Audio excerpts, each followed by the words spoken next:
Papua নিউগিনিতে 6.2 মাত্রার শক্তিশালী ভূমিকম্প আঘাত হেনেছে। মার্কিন ভূতাত্ত্বিক জরিপ সংস্থা ইউএসজিএস এই তথ্য নিশ্চিত করেছে। পাপুয়া নিউগিনি ওশেনিয়ার একটি দেশ। প্রশান্ত মহাসাগরের মধ্যভাগ ও দক্ষিণাংশের দ্বীপসমূহে একত্রে ওশেনিয়া বলা হয়। জানা গেছে, ভূমিকম্পটি শনিবার 25 ফেব্রুয়ারি পাপুয়া নিউগিনির কান্দ্রিয়ান অঞ্চলে আঘাত হানে। উৎপত্তি স্থলে এটির গভীরতা ছিল 38.2 কিলোমিটার। তবে এখনো পর্যন্ত হতাহতের কোনো খবর পাওয়া যায়নি। একই দিনে জাপানের উত্তরাঞ্চলে আঘাত হেনেছে 6.1 মাত্রার ভূমিকম্প। স্থানীয় সময় শনিবার 25 ফেব্রুয়ারি রাত 10:27 হোক্কাইডো প্রদেশে ভূমিকম্পটি আঘাত হানে।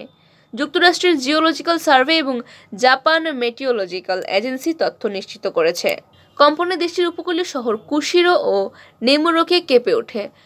তবে কোনো সুনামি সতর্কতা জারি করা হয়নি। বড় কোনো ক্ষয়ক্ষতির খবরও পাওয়া যায়নি। জাপান সময় রাত 10:27 ভূমিকম্পটি আঘাত হানে। এর উৎপত্তি স্থল ছিল মাটি থেকে প্রায় 43 কিলোমিটার, 27 মাইল গভীরে। প্রশান্ত মহাসাগরীয় রিং অফ ফায়ারে অবস্থিত হওয়ার কারণে জাপানে ভূমিকম্প খুবই সাধারণ ঘটনা। এ কারণে দেশটির অবকাঠামো এমনভাবে তৈরি করা হয় যেন প্রচণ্ড কম্পনেও ভবনের কিছু না হয়। ভবন নির্মাণ আইন মানা হচ্ছে কিনা মহড়ার মাধ্যমে তার নিয়মিত পর্যবেক্ষণ করা হয়।